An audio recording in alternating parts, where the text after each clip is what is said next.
Membuat sebuah kalimat tentu bukan hal yang sulit bagi kalian.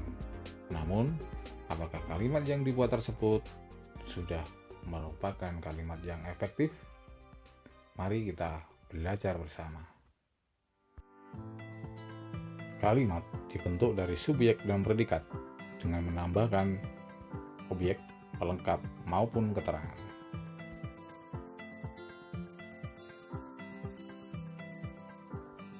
Jika tidak tepat penambahannya, maka kalimat tersebut bisa menjadi kalimat yang tidak efektif. Apa itu kalimat efektif? Kalimat efektif dapat diartikan sebagai susunan kata yang mengikuti kaidah bahasa yang baik dan benar.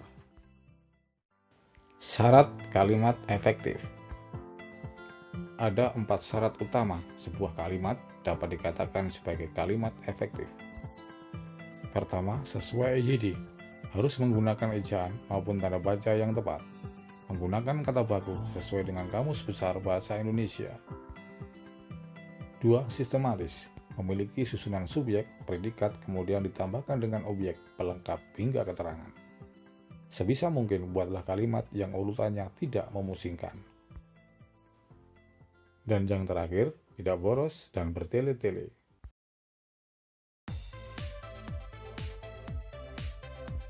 Setiap kalimat memiliki pesan, entah itu bertanya, memberitahu, ataupun menyuruh.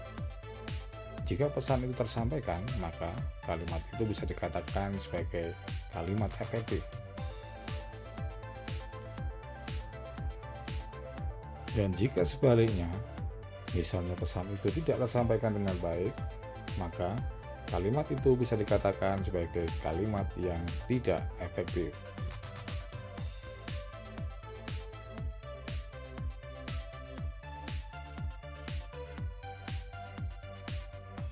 Sekarang mari kita mengenal ciri-ciri kalimat efektif. Ciri yang pertama adalah struktur bahasa yang tepat. Contoh, kemarin Kendri ke mall. Kita lihat kalimat ini rasanya belum lengkap. Kalimat yang benar adalah kemarin Kendri pergi ke mall. Ciri yang kedua, penghematan kata. Contoh, rapat itu dihadiri oleh beberapa dari banyak anggota saja. Kalimat ini kalau kita lihat menggunakan banyak kata yang seharusnya bisa dihilangkan. Kalimat yang benar adalah rapat itu dihadiri oleh beberapa anggota. Ciri yang berikutnya adalah logis. Contoh, kepada Ibu Kepala Sekolah, waktu dan tempat kami persilahkan. Kalau kita lihat, kita akan menjadi bingung. Yang dipersilahkan waktu atau Ibu Kepala Sekolah. Kalimat yang benar adalah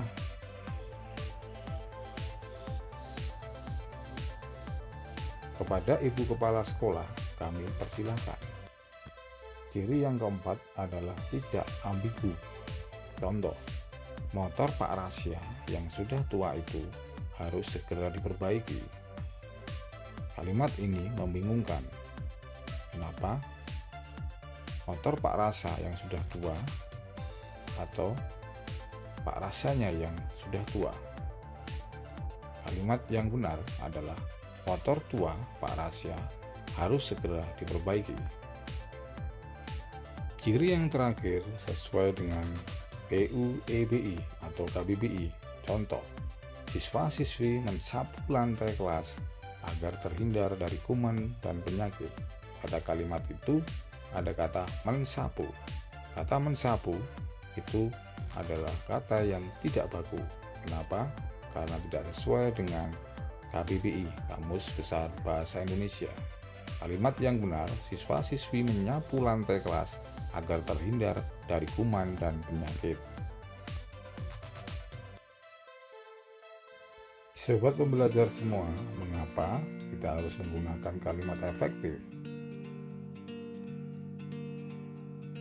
Alasan yang pertama agar komunikasi berlangsung efektif.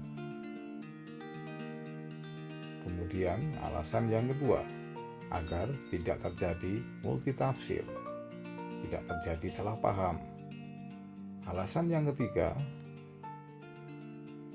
agar tidak terjadi konflik atau pertengkaran. Sobat pembelajar semua, demikianlah paparan tentang kalimat efektif. Berikut ada beberapa soal latihan untuk kalian agar lebih mengenal tentang kalimat efektif. Terima kasih.